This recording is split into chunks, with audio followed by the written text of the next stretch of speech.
Well, growing up, my parents, they had this plaque over the fireplace that read the School of Hard Knocks. But they weren't just referring to our last name. They were referring to a level of education gained by sometimes negative life experiences.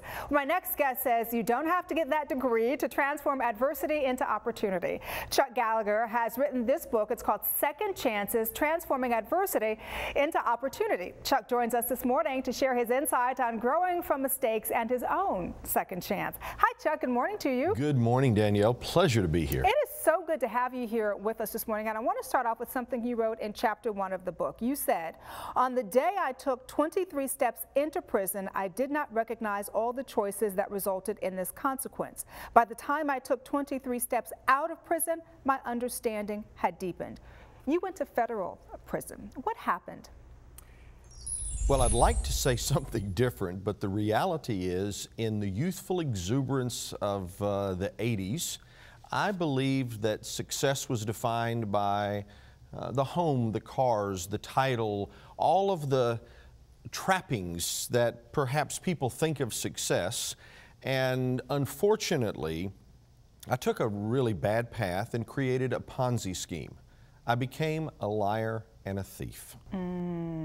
We know, when you look at Bernard Madoff and the Ponzi scheme and the consequences that happened to him, when you were doing this when you were young, you probably don't really think about the consequences so much, do you? Or is your mind just cluttered with all the stuff? No, it tends to be cluttered with the stuff. And in looking back at it now, I can see that there were 3 components that took place. There was a need, there was opportunity, and I rationalized it. And now I've come to find that many people who make some really bad choices in life, whether it's something as dramatic as a Ponzi scheme or a failed marriage or an affair, tend to find those 3 components still come to life for them. How much time did you do, and what was your second chance? Well, I was sentenced to 18 months active and 3 years probation, and the second chance actually came during prison.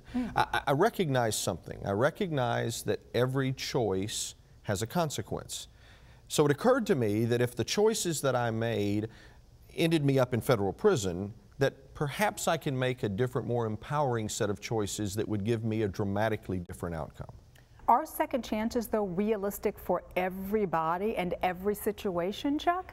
That's a challenge. I'm not sure everybody, but here's something that I've come to find out. Sometimes we become so preoccupied with the past that we fail to see the potential in the present.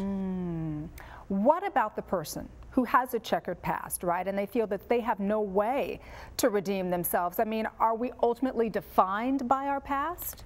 When the house of cards collapsed for me, there was a gentleman that said something that was very profound. He said, son, you've made a terrible mistake, but you are not a mistake. And the choices that you make today will define the future that you will live and the legacy that you'll leave for your 2 children. So are we defined by our past?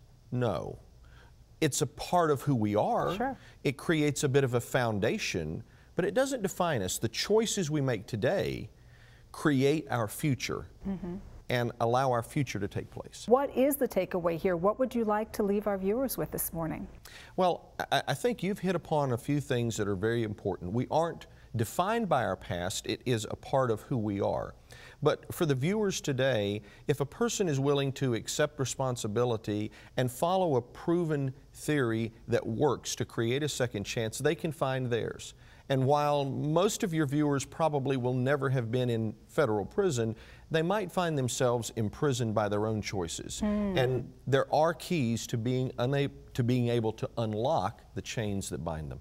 Well, I have to tell you, we're so glad that you got a second chance and you're making good use of it. And thank you so much for coming by and joining us on the show and sharing your story with us this morning. Thank you so much. It's been a great privilege. Absolutely. And once again, the book is called Second Chances. For more information on Chuck or the book, please visit the website chuckgallagher.com.